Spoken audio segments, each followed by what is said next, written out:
Human design is a part science, part spiritual system that tells you who you came here to be. You have your own blueprint, your own way of becoming successful, your own way your dreams are going to come true, the way you'll experience the most joy and fulfillment. The instruction manual for how to move through the world is custom to you. When you act according to that manual, when you act as the real you, everything in life comes to you with more ease and less resistance. We all know we're different, yet we're still acting like there's one way to do life. Let's talk about it. To find out your design and the designs of the people in your life, you can visit myhumandesign.com or download the My Human Design app in the App Store and on Google Play. Taylor, you and I were on a Zoom yesterday with one of the girls that works with us, and she was saying to me earlier, is it just me, or is my emotional wave the hardest part about my design? And I was like, no, not at all. You're not crazy. It genuinely is the most difficult thing to wrap your head around, because think about gifts, right? They're easy. They're like, oh, this is this wonderful thing about you, and lean into it. My teacher who taught me human design, Manesh, used to say that the difference between emotionals and non-emotionals is as big, if not bigger, than the difference between men and women. And because our kind of collective conversation around emotionals is so basic compared to what we know about how we exchange and share feelings amongst each other and moods, it really is like being, it's like having your EQ retaught to you later on in life. It really is that. And interestingly enough, then we got on a Zoom with you and we were laughing because we were saying, oh, it's so hard to be emotional. And then what did you say back? I said, well, imagine being in social settings and not being able to handle like the smack in the face of other people's emotions. Like when I was younger, I had a really hard time. I thought I had social anxiety because I would legitimately go into social settings and it was such a stark difference between my own emotional experience or my own kind of neutral emotional experience and then going into those settings and being so thrown by them and really not understanding that they weren't mine and thinking like, oh my gosh, something's wrong with me. I would get full on rashes across my chest and have to go to the bathroom and take deep breaths and try to calm myself down. So it's really like your hard is my easy is your hard kind of thing. Yeah. And it's so fascinating because as much as we are all the same, we are so different mechanically. Like our sort of program that is written into our DNA is so fixed that we will never ever know what it's like to live outside of that program, right? So I can intellectually understand what it must be like for you, but I will never feel the depth and the nuance and the flavor of what that's like. But here's the funny thing is that you go through this journey where parts of your design that you kind of struggle with or wish were different, you push against those, push against those, push against those. And then as you start to live it, you mine so many gifts from it that if someone said to you, would you want to swap? You get to a place where you're like, actually, absolutely not, because I put in so much work to align with this. And I'm starting to get the gifts from it that even though sometimes I'm a bit of a brat with myself and I'm like, I wish I wasn't like this. And what's wrong with me? And I wish I could be like other people. Well, you realize that other people aren't all the same either. So what is this fictional other people that we think we all have to be similar to? But also you kind of realize that there are, positive and negative expressions of any single which way that you can be. So even us as humans trying to determine that it's better to be this way than that way is part of the conditioning. Like, oh, I wish I had more energy. Why? Because of the stories I've built around what it would give me, maybe it would give me belonging. Maybe I think having more energy would give me more success. Maybe I feel having more energy would make me like myself more. It's all of that that needs to get dissolved. And when we get rid of those stories, then you can say, okay, listen, I have a lot that is given to me that I chose before I came here.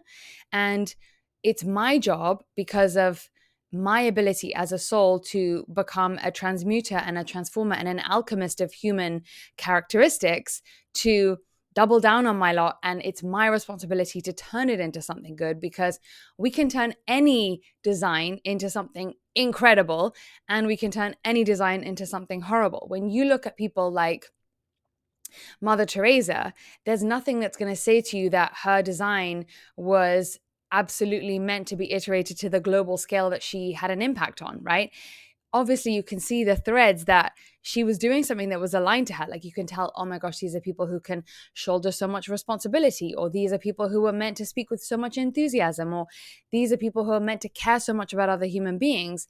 But the efficacy and the full expression of that is completely down to you. And so I think part of the journey is also the day you decide to stop being bratty about your lot in life and say, oh, no one is going to come and tell me that this is great, or that this is better than other people, right? Because that's ego. But when we first come to our chart, we want to hear that we have some like kind of special chart, you know? And then just by hearing that it's special, that means we can kind of, we're destined and we can chill. And that's kind of what we're using it for. But actually, what you want to use it for is to say, oh, hold on a second. The effort that is required here is me deciding that I'm going to turn this patch of grass into the best damn patch of grass I can. And there is everything in me already that my soul is wanting to express. So I don't need to be going out and looking to be good at anything other than what I am. And what is so magical about that is it really makes you settle in with your lane. It makes you go, okay, this is a relationship between me and my gifts and my design and my aura, this body that I'm given in this life. I have to respect it enough and cherish it enough as the gift that it is, that I am going to stop trying to jump out into someone else's patch of grass. And how can I, as the creator, as a piece of divine in me, turn this into something incredible? So maybe you've heard me speak about this before, but you know, one of the really big things with me and my emotional wave is that the second I stop trying to fight it,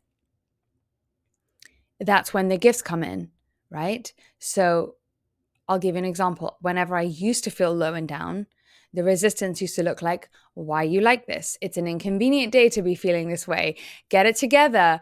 Be happy clappy. Don't you dare show it to anyone else that you're in a mood, right? Or that you're not feeling anything other than stellar.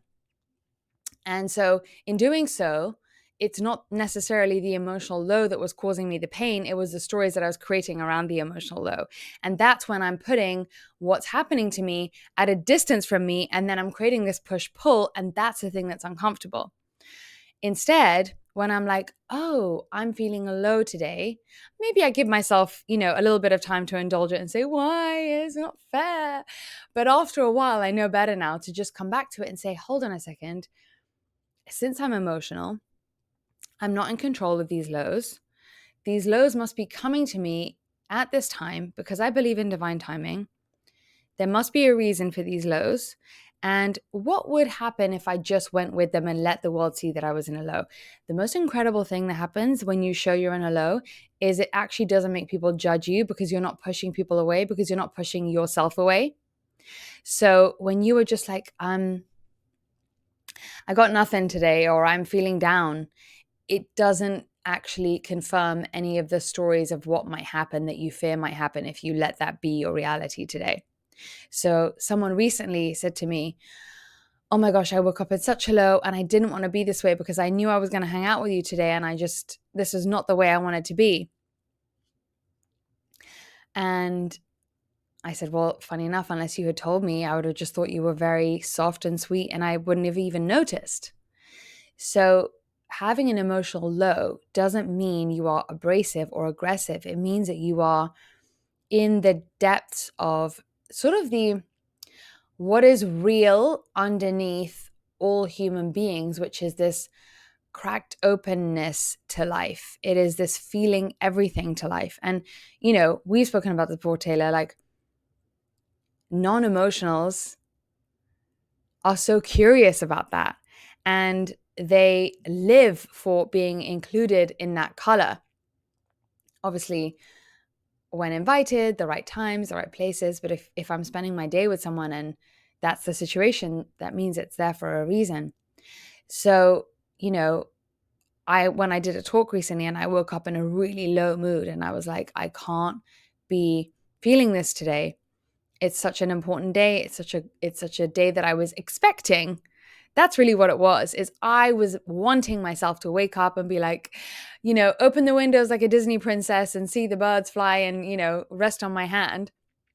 And instead I was feeling so low, and I quickly realized that it brought me to this much softer place to do a talk from, that then turned into something really beautiful.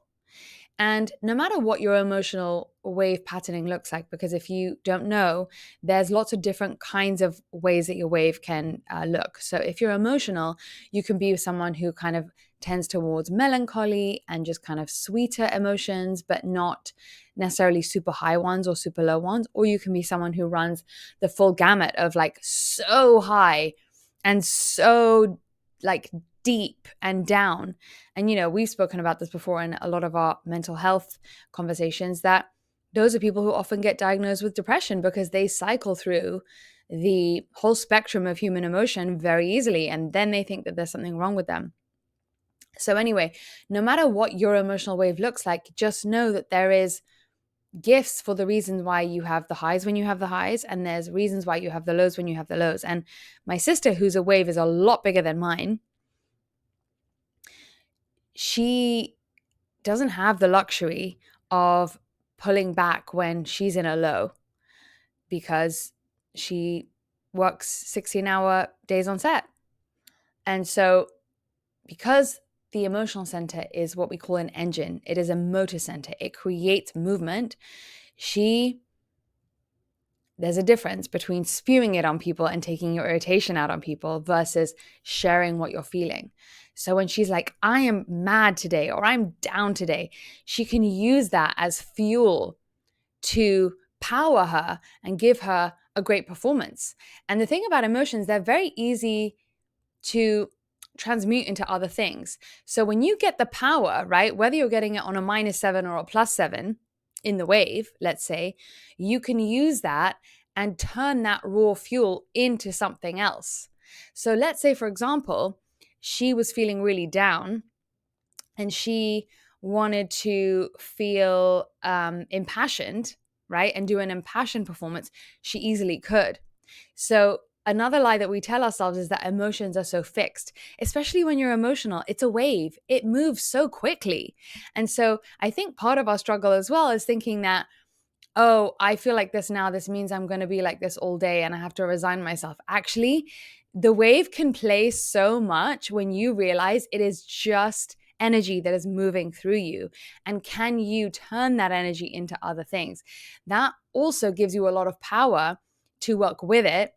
And it gives you excitement to say, oh, I'm feeling energized today or not energized today. When you are in a cool, calm, and collected state, you viscerally have less energetic fuel to put into things than you would if you had your emotional center waving around. Just like any center that is defined, that is a motor center. So if you have a defined root, if you have a defined sacral center, if you have a defined ego center, or if you have a defined emotional center, those are centers that we call motor centers. So they give you physical energy that you can use to fuel things, to move things forward. So How would they know which of those centers they would have defined? So basically, you go in the app and you look at your chart and you can tap on any of the little boxes that you see in your chart and it will say which center it is. When it's colored, it means it's defined. So that means you have that motor. When it means, I'm going to say that again, when it's not colored in, it means that you don't have consistent access to that as a fuel. And, having all of them, having none of them, everything in between is exactly what you need, right? You don't necessarily need a motor center you definitely don't need a motor center to become who you came here to be. In fact, if you have none of them defined, it also for a reason. I think you don't have a motor center, am I right? I don't think so. No, the G center is not a motor center. Mm-hmm. No, I don't. And you still get a lot of stuff done and you still ride off other people's energy and you Of still course. apply your active brain and you still have your mind center connected to your throat. And so there's a lot other There's a stuff going on. there's a lot of other areas where I'm supposed to put my energy into or be funneling my energy through. It's funny when you're talking about the emotional wave and how it helps color the world or your world. Um, A good example of why that is such a positive thing is, have you ever seen the movie National Treasure? No, no. Okay, well, if anyone's ever seen it, there's these things called bifocals that Benjamin Franklin invented, and they're using the bifocals to look at a map. And the bifocals have different layers of like colored lenses, and when he's looking at the map through it, all he sees is like this one phrase on the map. And then he starts tapping the different lenses and removing ones and putting them back, and then all of a sudden he's realizing that with removing some of the lenses and replacing them, you're seeing completely different parts of the map through Mm, those bifocals. So it's kind of like the emotional wave where you're seeing different things in your life through different colored lenses, and it's giving you different information about life that you, as an emotional, need. Whereas me, as a non emotional, maybe that's just not how I'm supposed to collect data about the world. yeah.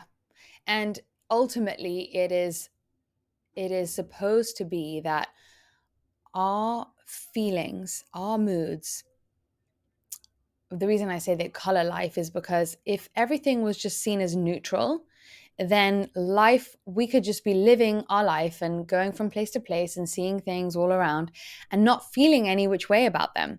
We need to have this emotional center, whether it's defined or undefined, to make us feel things about life. That's what we sign up for, right? We don't sign up to just be robots. We sign up for more than survival. We sign up for being moved. We sign up for wanting to know how others are feeling, and hopefully more connection and understanding of each other and shared experiences. Like, think about when you look at a sunset and it moves you.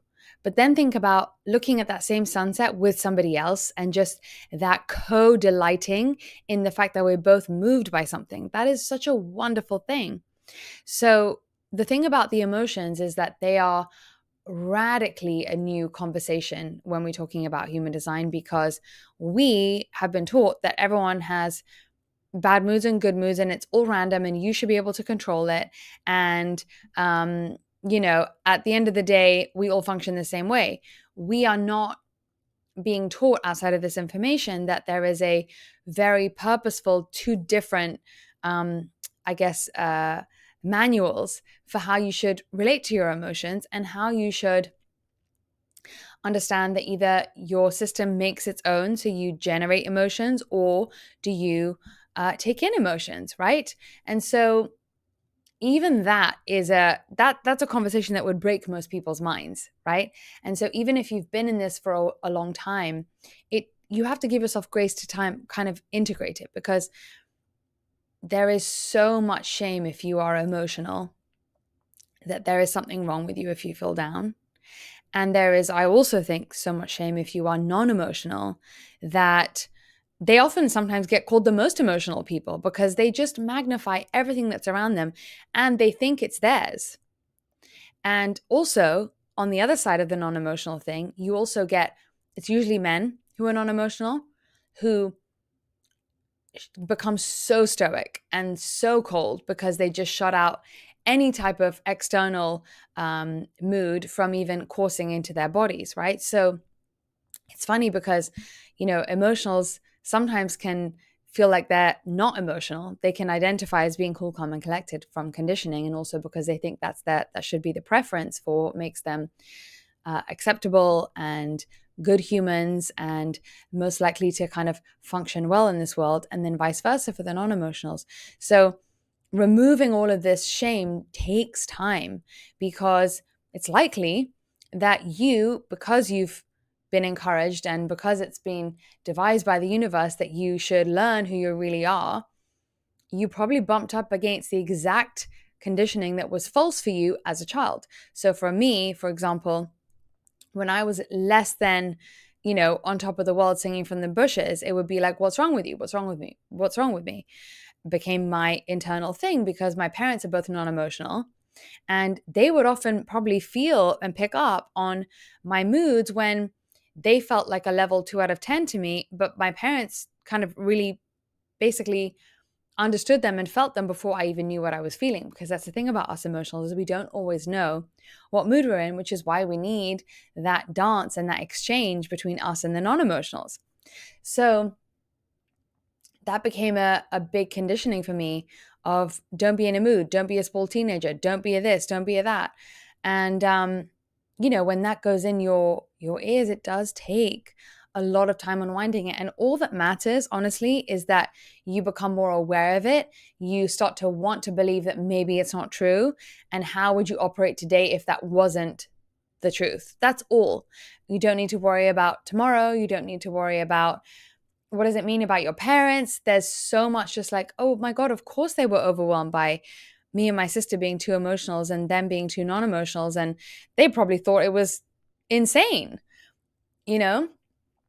So there's also ultimate forgiveness and understanding that comes with this. And that's what makes me say, understanding each other is what makes us love each other and accept each other, because you can only intellectually love someone unless you really get why they do what they do and have so much compassion for why the very innocent reasons why they might act unaligned, and also the very innocent reasons why they might be doing something that's aligned for them and you just misunderstood it, or it wasn't convenient for you because it wasn't how you are.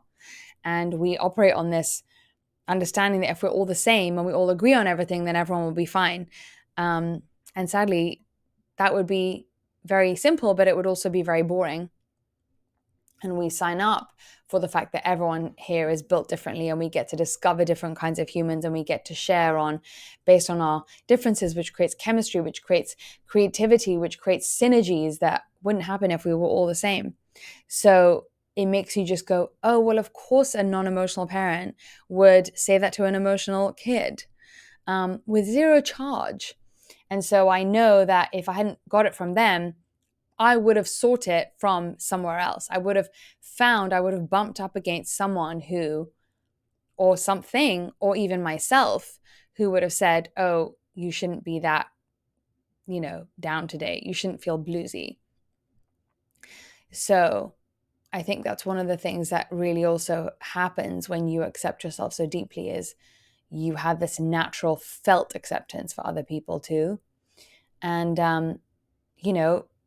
I think sharing a household with people who are making emotions the entire time and you're non-emotional must be really challenging. Yeah, my mom was the only emotional in a house of 5 or 4 other non-emotionals, and I didn't understand, like, obviously that as a kid. Earlier, you were saying something about how often you can learn about your chart and think, oh my gosh, I wish I was the other one. Cause I definitely felt that way. Cause when I read about being a non emotional and how we experience the emotions at a magnified, we have a magnified experience of the emotions.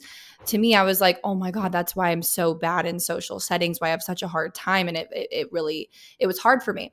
But then, like you said, as you get more acquainted with your way of being, oh my gosh, am I so happy that I know how to empty those out. I know how to come back to myself. I know what my neutral home frequency feels like. And I Mm. love that frequency. And I'm also now aware of the people in my life who have emotional waves. So I'm not making up stories about when I'm feeling those things hit me in the face.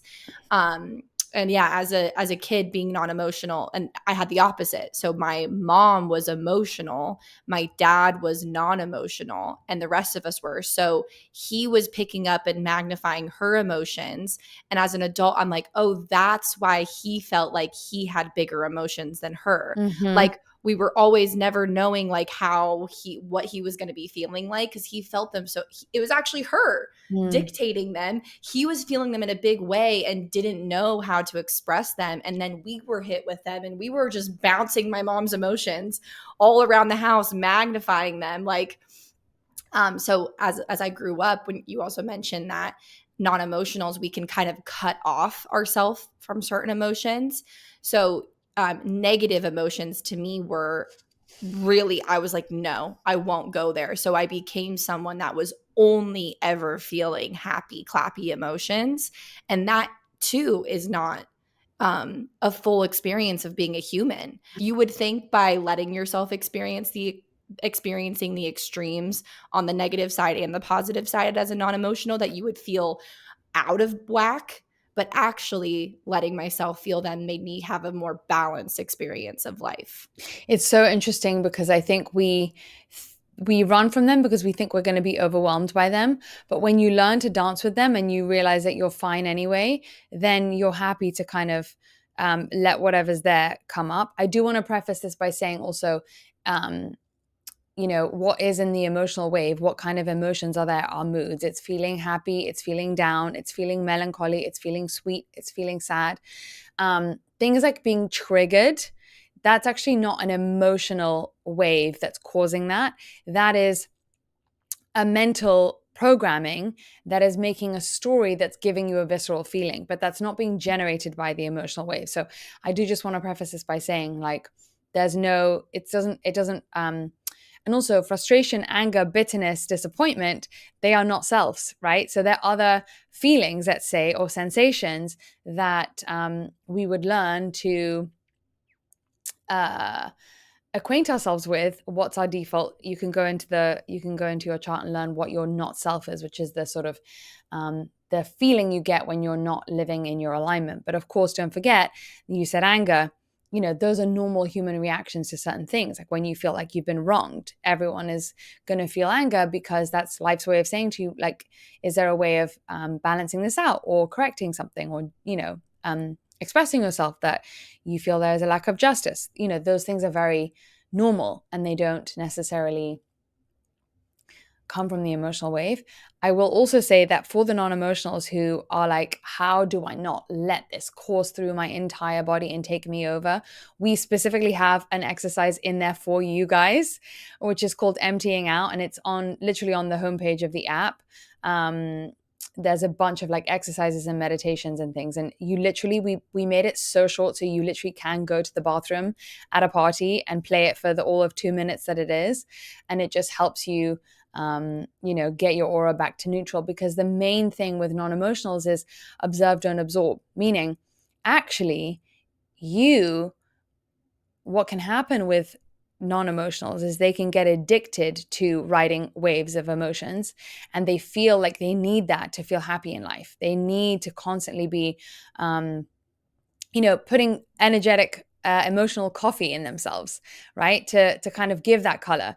But when you try to live this way where you can observe these things but not identify with them and not take them on and not try to long them out, basically like make them last so that you can get this high. Because don't forget, wherever you have an open center is where you can get addicted to something. So if you have an open sacral, you get addicted to working and productivity, for example. It's the same with the emotional wave. If you have an open emotional center, you get addicted to emotions. And so actually the challenge with you guys is like, can I feel the type of satisfaction and savoriness and deliciousness of life when I know that my baseline is cool, calm, and collected, and I can allow these things to come at me when they come at me, but I don't need to control when I seek them and when I make them stay and how long they need to stay for. And I need to like myself because I'm, happy clappy or down or whatever. Because there's also a lot of people that source a lot of positivity from being down all the time, and that can get addictive too.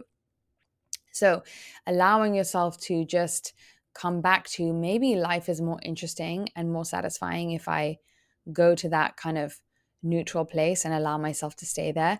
And in doing so, I become very, very emotionally attuned. Like the EQ that you can have as a non-emotional, from literally being the real definition of an empath, is you physically, viscerally feel the color of whatever any other human being is going through. So like imagine walking down the street and you can almost see a color above people's heads, like this person's pink today. And not because I'm looking at it, because I'm feeling it, Right. um And you can see emotions stretched out in front of you. Like you don't just see pink, you see every single layer of that pink emotion.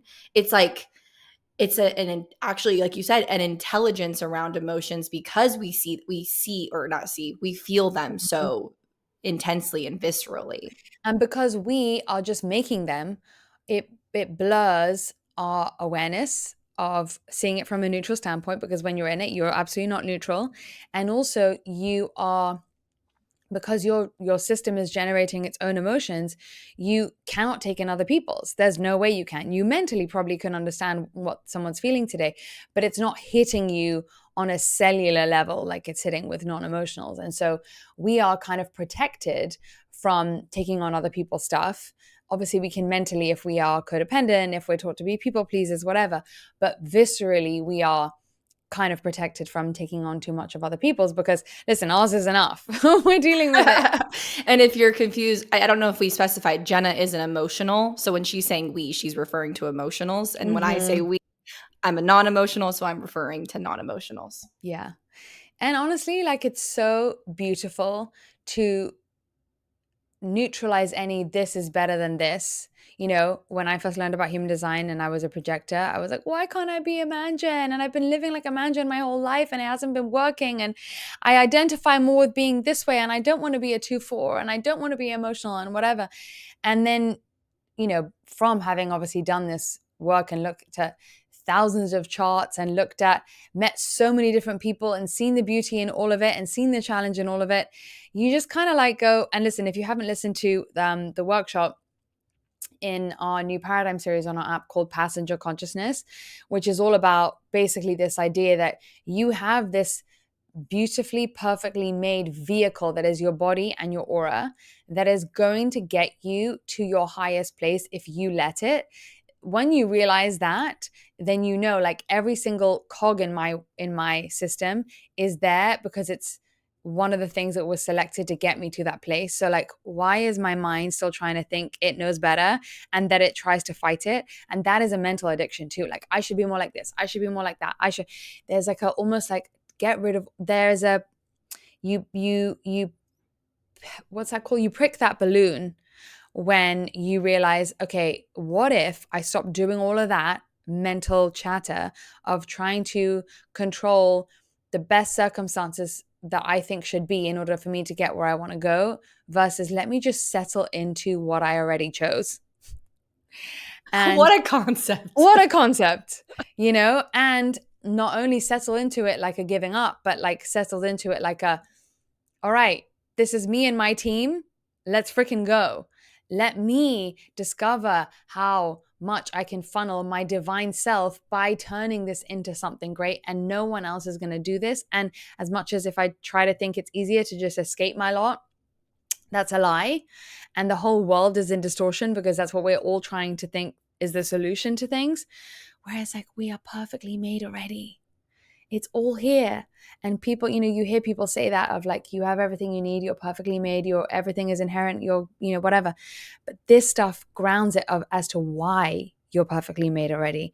And it's also not letting you off the hook like, oh, you're inherently worthy, so then just chill on your couch. It's like, you're already inherently divinely made, but now your job is to dance with it.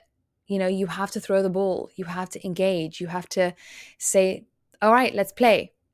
And genuinely, it's it's giving me chills. The moment you say let's play, that's when it's already done. It's already done, because the universe wants you to play.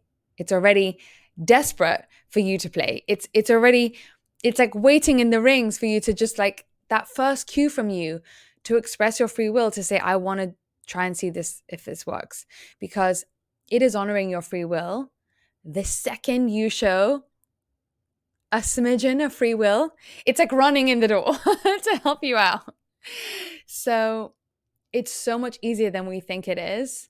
And it's so much more beautiful because, you know, getting to all the things you want as a person, that you are so in awe of your own design, and not because it's you and because you're more special than other people, but because you see so many perfect reasons as to why your soul would have chosen the exact things you are.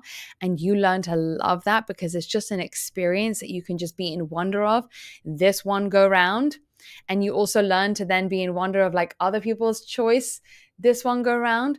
Life is just, it is so not chaotic and random. You see the sense in all of it, and that's when you feel like, oh my god, we really did co-create all of this, and we really did choose all of this, and wow, we are really, really smart, and maybe we are the divine.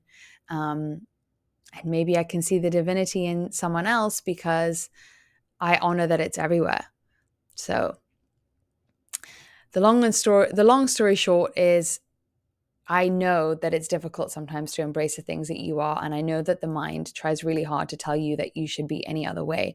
But the whole point of this information is to say, listen, that hasn't really got you that far thinking that way. So what about if you have this modality that is outside of you that is telling you from a very, scientific place, despite all the stories of what you tell yourself you are, this is actually what you are. Most of the time, it confirms a lot of things you suspected about yourself to be true, but never had words to it. And what about this invitation to see if you lived life according to being that person instead, even if you just do it for, a short time, and even however many times we go back to being our conditioned self, the longer time we spend in it and the more gold it reveals to us, it becomes easier to embrace it more. So that's why the first step is obviously the most challenging. And so the fact that you are listening to this and have already taken the first step, I think is super promising, and also tells us that we really don't need to worry about, are we ever going to be okay? And are we lovable and acceptable as we're built to be? Because the universe doesn't waste energy. So it wouldn't bring you here with all the exact same design that you already have if there wasn't some kind of intelligent reason for you to, not a thing more or a thing less, have exactly what your lot is in life. But listen, we're all in it together. So it's freaking hard, but it's also so unbelievably beautiful when you show up as your real self and see what the universe creates in your movie as a result of just you deciding to become the person you came here to be.